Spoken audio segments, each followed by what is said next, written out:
Tajemnica kodu nieświadomości, miłość, ocalenie. Część 3. Wizjonerskie przesłanie Junga, ukryty plan i poszerzone stany świadomości. W poprzednim materiale przedstawiłam lub znającym ideę Junga przypomniałam koncepcję struktury psychiki obejmującej treści świadomości i nieświadomości indywidualnej połączonej z nieświadomością zbiorową z perspektywy psychologii analitycznej. Możemy więc teraz powrócić do hipotetycznego przesłania Junga, do wspólnej analizy, co być może chciał nam przekazać Jung, kiedy pisał, że idea nieświadomości zbiorowej, a raczej jej ponowne odkrycie i zrozumienie, będzie miało zasadnicze, fundamentalne znaczenie dla przyszłości ludzkości. Do czego zmierzam? Otóż, moim zdaniem, szersze spojrzenie na ideę nieświadomości zbiorowej, szersze, czyli w połączeniu, w zestawieniu z innymi przedstawionymi wcześniej koncepcjami, które do niej nawiązują, pozwala dostrzec pewien niesłychanie istotny aspekt nieświadomości zbiorowej. Nieświadomość zbiorowa w koncepcji Junga jest źródłem nieświadomości indywidualnej, a ta z kolei świadomości, a nie odwrotnie. Oznacza to, że nasze zadanie nie polega na tym, byśmy wspólnie wzmacniali, wizualizowali czy też robili coś, co sobie w dobrej wierze i z najlepszymi intencjami świadomie wymyślimy lub nawet z poziomu nieświadomości indywidualnej odkryjemy, a co następnie, zgodnie z omówionymi wyżej prawami, automatycznie stanie się umiejętnością całej ludzkiej populacji. Chodzi raczej o to, by osiągnąć krytyczną liczbę ludzi, którzy są zdolni do odebrania informacji, do zrozumienia, czego, używając języka psychoanalizy jungowskiej, domaga się od nas nieświadomość zbiorowa. Innymi słowy, odkrycia tego, co zaplanował dla nas wielki kreator. Nieważne, czy nazwiemy go Bogiem, duchem, najwyższą inteligencją, świadomością jedyną, przeznaczeniem, kosmologicznym czy też naturalnym prawem. Innymi słowy, naszym zadaniem jest nie tyle tworzenie rzeczywistości, jak często można usłyszeć, lecz odkrywanie ukrytego za zasłoną planu. Opus magnum. Nie my jesteśmy kreatorami rzeczywistości.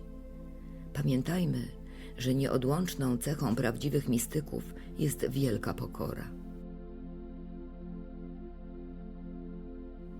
Odkrycie bycia częścią tej samej wyższej świadomości, nieświadomości zbiorowej, tego samego Boga, nie jest równoznaczne z byciem Bogiem.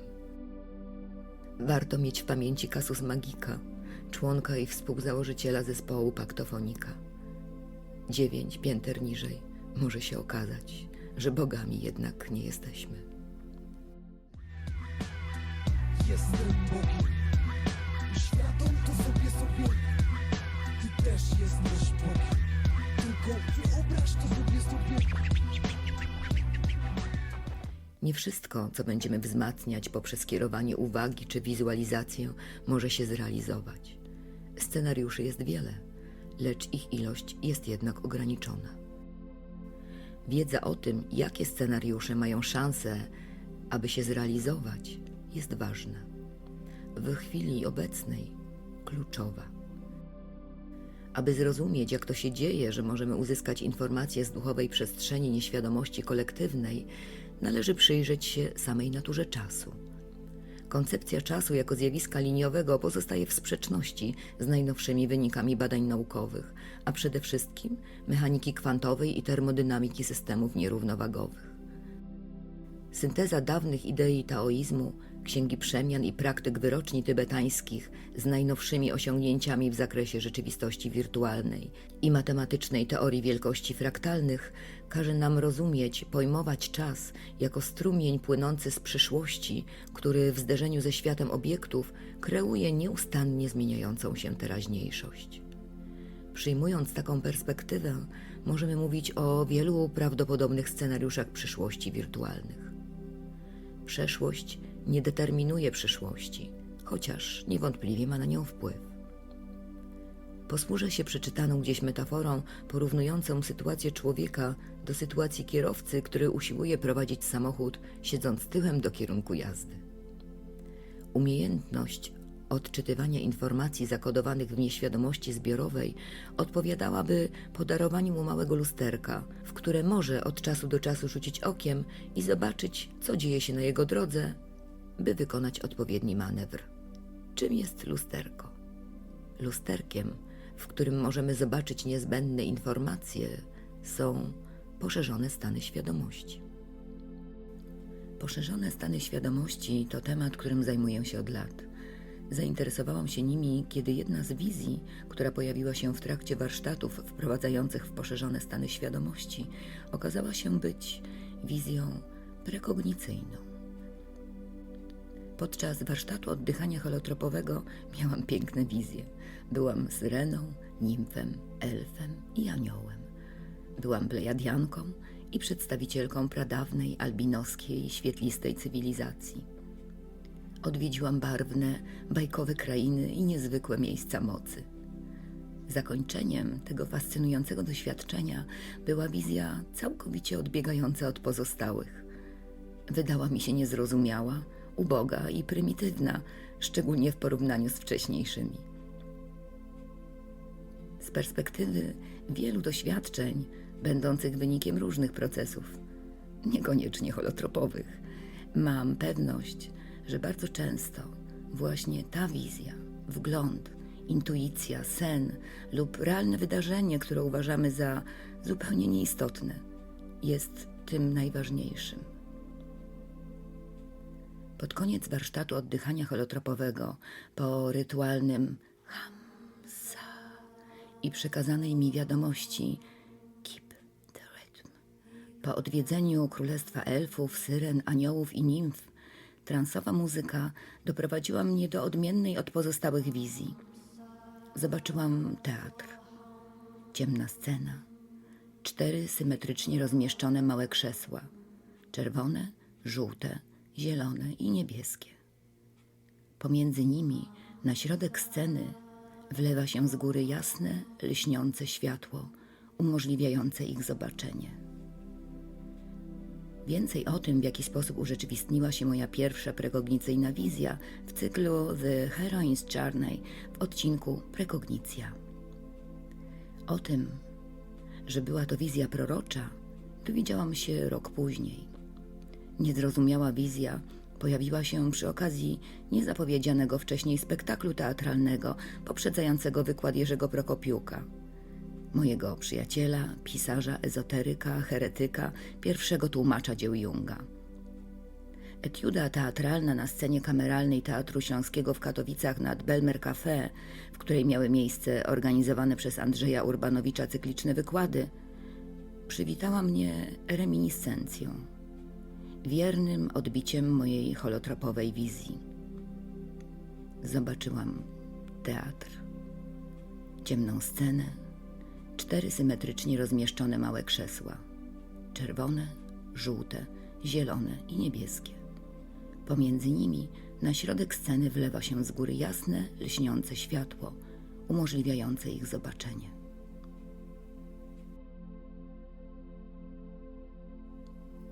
Wydarzyło się to w czasie, kiedy takie fenomeny jak prekognicja, telepatia, spostrzeganie pozasmysłowe, synchroniczność czy świadome sny były dla mnie czystą abstrakcją.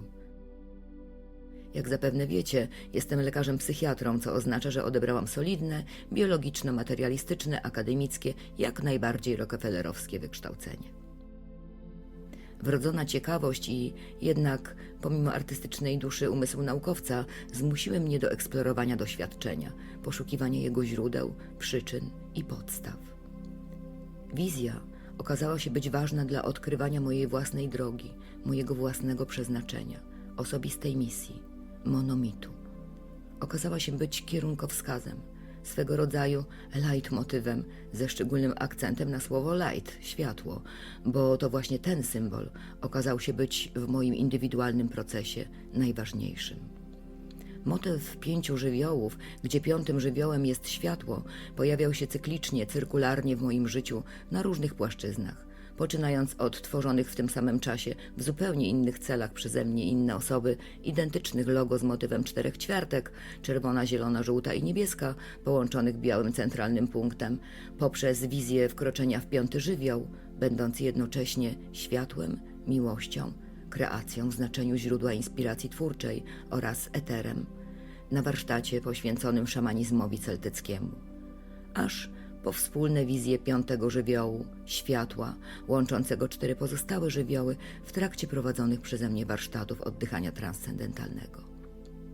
Więcej o tym w kolejnym cyklu filmowym prezentującym moją własną podróż bohaterki The Heroine's Journey. Przekierowanie do pierwszego filmu z tej serii właśnie się wyświetla. Mówiłam o symbolach, które prowadziły mnie przez mój indywidualny proces. Przejdźmy teraz jednak do uniwersalnych symboli kolektywnych, kulturowych, dedykowanych nam wszystkim. Jak już mówiłam, niezwykle ważnym, szczególnie w kontekście czasów, w jakich żyjemy, odkryciem Junga było to, że nieświadomość zbiorowa w kolejnych epokach istnienia kultury podlega podobnej ewolucji jak fazy rozwoju jednostki. Podobną analogię, odpowiedniość pomiędzy makro i mikroświatem dostrzega Wilber. Używa hinduskiego terminu Atman na oznaczenie kosmicznego pierwiastka, który operując w świecie stanowi źródło transformacji człowieka, którego wielowymiarowość odpowiada wielowarstwowej strukturze kosmosu. Fazy przemian człowieka, także w światopoglądzie Wilbera, odpowiadają etapom transformacji kulturowej. O identycznej analogii mówi prawo zgodności, drugie spośród 7 praw prawdy zawartych w Kybalionie, starożytnym traktacie mistycznym Hermesa Trismegistosa. Brzmi ono w skrócie: jak na górze, tak na dole. Jak na dole, tak na górze. 7 hermetycznych praw warto znać, zgodnie bowiem z przesłaniem traktatu. Ten, kto je zna, rozumiejąc, posiada magiczny klucz, pod którego dotykiem wszystkie drzwi świątyni stają otworem. O tym, że człowiek jest odbiciem wszechświata, mikrokosmosem, małym wszechświatem, doskonale wiedzieli wszyscy wielcy nauczyciele. Klucz do poznania wszechświata znajduje się w człowieku. Przyjrzyjmy się więc etapom rozwoju człowieka. Dla wszystkich szkół zakładających wielowymiarowość istoty ludzkiej, uznających jego duchowy aspekt, rozwój psychiczny człowieka jest równoznaczny z jego rozwojem duchowym.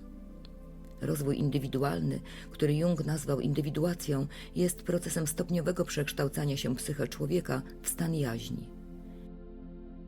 Jaźń kolektywna jest synonimem Boga. Jaźń jednostkowa to cząstka Boga w każdym z nas. Proces ten dokonuje się etapami, które wiążą się kontaktem z archetypami. Każde kolejne stadium transformacji dokonuje się w konsekwencji zetknięcia z określonym archetypem. Jung wyróżnia 2 etapy rozwoju indywidualnego: etap biologiczny i kulturowy, nazywany indywiduacją. Pierwszy etap biologiczny, na którym większość społeczeństwa niestety się zatrzymuje, to jest kończy swój rozwój, ma na celu przystosowanie jednostki do funkcjonowania według reguł zbiorowości, socjalizację, identyfikację sfery biologicznej, instynktów i wykształcenie silnego, dojrzałego ego. Ta pierwsza, naturalna faza rozwoju najczęściej wiąże się z potrzebą przyjęcia określonej roli społecznej, osiągnięcia statusu, poczucia bezpieczeństwa i własnej wartości. Życie wewnętrzne znajduje się na drugim planie. Drugi etap, kulturowy, ujawnia się z reguły w wieku średnim. Jego celem jest przemiana świadomości, która dokonuje się poprzez stopniową reorganizację psychiki lub też ujawnia się w formie wyraźnego kryzysu połowy życia.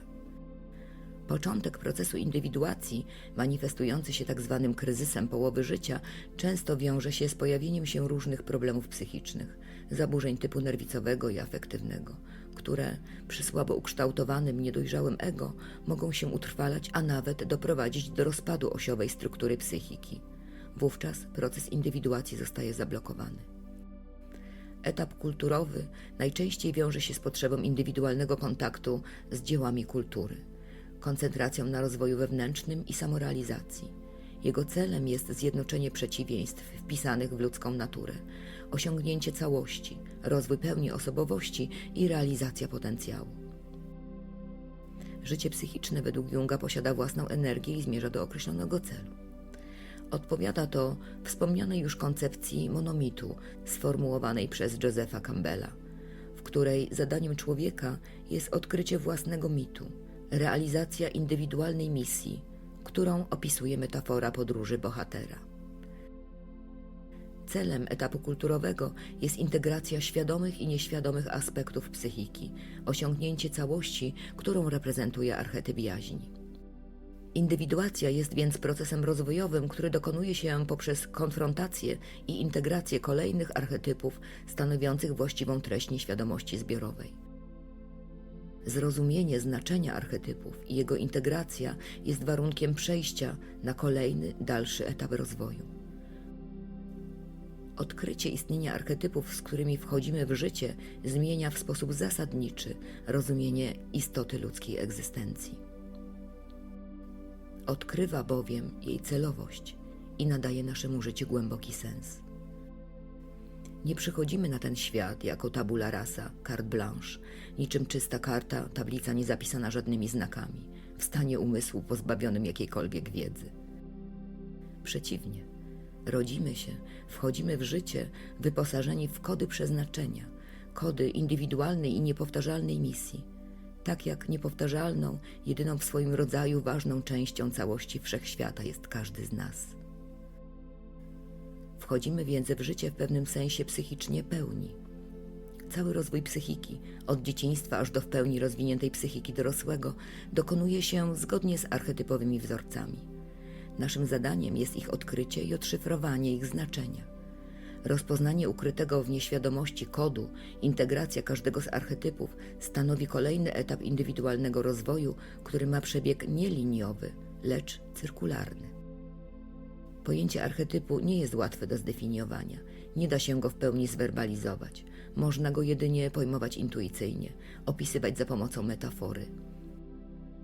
Termin archetyp wywodzi się z greckiego arche, co oznacza początek, i typos, co oznacza typ.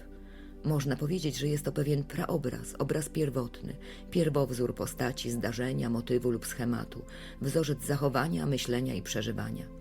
Archetypy przejawiają się w postaci symboli, które możemy odnaleźć w wizjach, snach, religiach, misteriach, baśniach, legendach i mitach. Archetypy są dynamiczne, zdolne do przemian i rozwoju.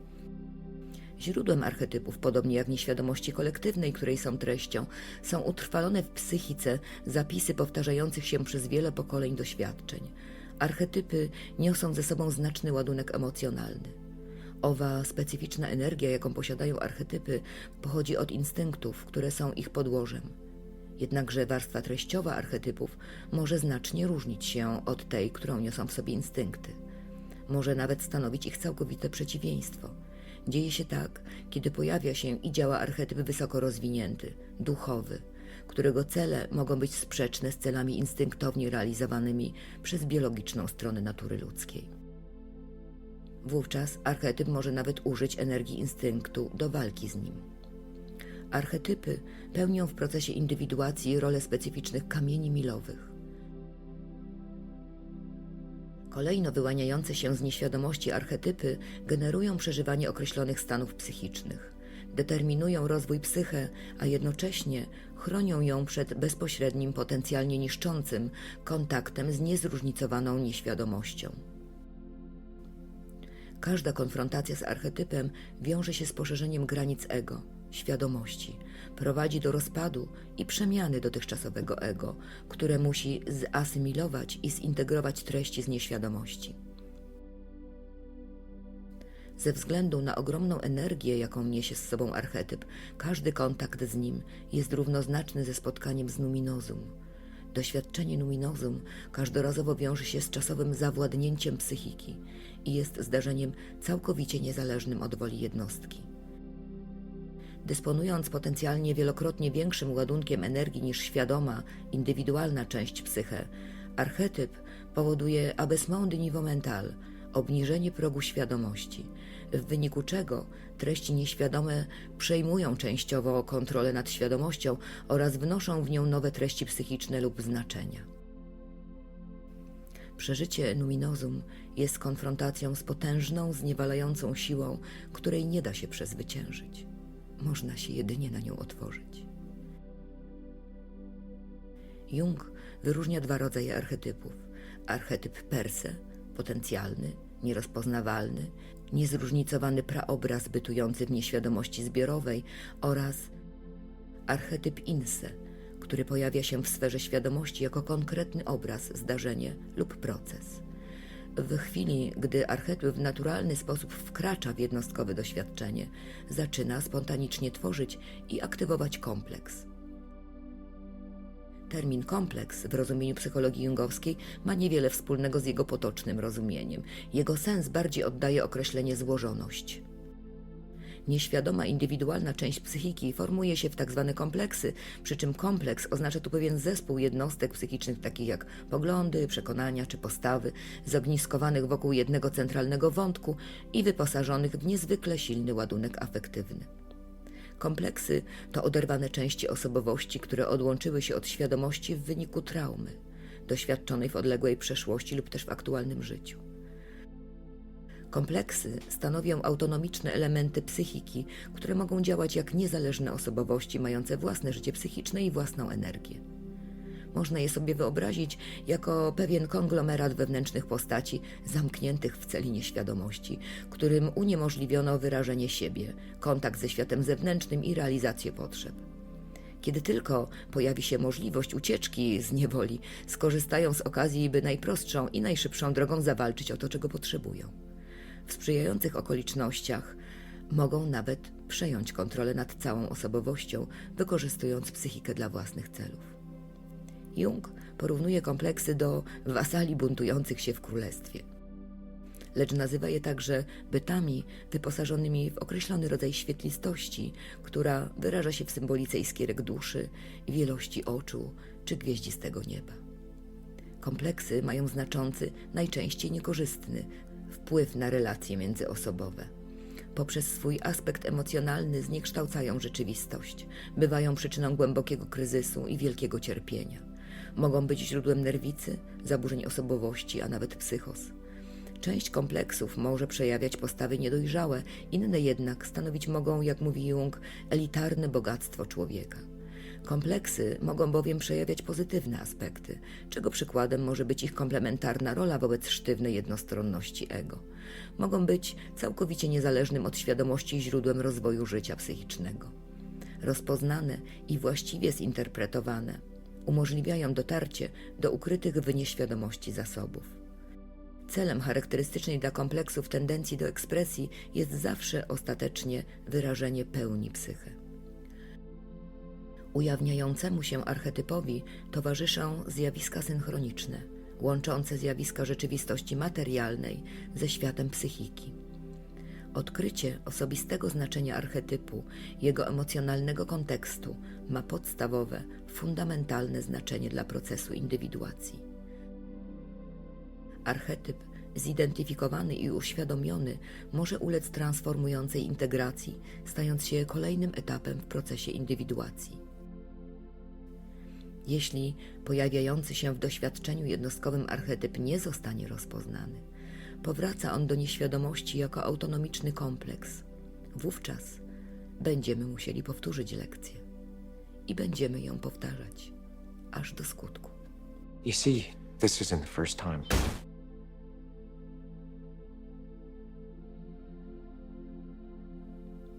Celem procesu indywiduacji jest integracja świadomych i nieświadomych aspektów psychiki, osiągnięcie całości, którą reprezentuje archetyp jaźni.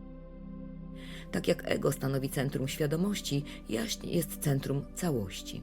Jest punktem środkowym i jednocześnie całym obszarem, który zawiera w sobie zarówno świadomość, jak i nieświadomość. Jaźń jest inicjatorem i twórcą całości transformacji. Jest równocześnie jej początkiem, siłą napędową, jak i końcem. Ma strukturę nielinearną. Tym samym każde spotkanie z archetypem, elementem tworzącym jej strukturę, jest jednocześnie spotkaniem z jaźnią. Osiągnięcie jaźni oznacza transcendentowanie ze zwykłego poziomu świadomości na poziom duchowy. Człowiek zyskuje wówczas zdolność do relatywizowania i przekraczania napięć pomiędzy przeciwieństwami ich integracji w psychiczną całość. Staje się zdolny do autentycznej, twórczej konfrontacji z dwubiegunowością dobra i zła, z ludzkim i boskim pierwiastkiem w człowieku. Działanie archetypu jaźni decyduje o celowości ludzkiej egzystencji. Każda indywidualna jaźń jest jednocześnie częścią jaźni uniwersalnej. Człowiek dążący do urzeczywistnienia archetypu jaźni staje się uczestnikiem procesu podnoszenia świadomości w całym wszechświecie. Celem procesu indywiduacji jest zjednoczenie wszystkich przeciwieństw psychologicznych, takich jak ekstrawersja, introwersja, uczucie, myślenie, intuicja, percepcja, duch, materia. Nie ma czasu, by omówić tu wszystkie idee Junga. W tym zakresie przygotuję osobny materiał. Jednak przedstawiłam tu niektóre z filarów psychologii analitycznej, ponieważ bez ich przybliżenia trudno byłoby zrozumieć, o jakich etapach rozwoju w skali makro mówił Jung, Wilber, wielcy nauczyciele ludzkości i starożytne przekazy. Znajomość etapów rozwoju indywidualnego, procesu indywiduacji, a więc zasad obowiązujących w mikroskali, daje nam możliwość zrozumienia praw dotyczących makrokosmosu. Umożliwia poszerzenie perspektywy, z jakiej możemy zobaczyć otaczającą nas rzeczywistość i etap rozwoju makroświata w czasie, w którym przyszło nam żyć. Takie szersze, pełniejsze spojrzenie sprzyja odkryciu, jaki archetyp domaga się uznania, zintegrowania i urzeczywistnienia. Być może to właśnie chciał nam przekazać Jung, kiedy pisał, że idea nieświadomości zbiorowej, a raczej jej ponowne odkrycie i zrozumienie będzie miało kluczowe znaczenie dla przyszłości ludzkości. Aktualnie, a więc w czasach apokalipsy, czyli transformacji, naszym wspólnym, kolektywnym zadaniem jest rozpoznanie i integracja uniwersalnego, kulturowego archetypu, który pragnie się zamanifestować, domaga się urzeczywistnienia. Jak na górze, tak na dole. Jak na dole, tak na górze. Wszystkie prawa, jakie dotyczą procesu transformacji w mikroskali, dotyczą też makroskali. Jeśli nie rozpoznamy archetypu Inse, to jest tego, który wkroczył w nasze kolektywne życie, będziemy musieli powtórzyć lekcję. Powtórzy się wówczas scenariusz, który miał miejsce w poprzednich epokach. Scenariusz negatywny, zakończony resetem cywilizacji. Jednakże wydaje się, iż obecnie osiągnęliśmy już jako ludzkość taki poziom rozwoju świadomości, który umożliwia nam rozpoznanie i integrację archetypu. I tym samym dokonanie milowego kroku w procesie kolektywnego rozwoju, kolektywnej transformacji. Jaki archetyp zatem domaga się uznania, zrozumienia i integracji na poziomie kolektywnym? Oto jest pytanie, na które odpowiedzi poszukamy razem w trakcie kolejnego spotkania. Dzisiaj to na tyle. Dziękuję i do usłyszenia.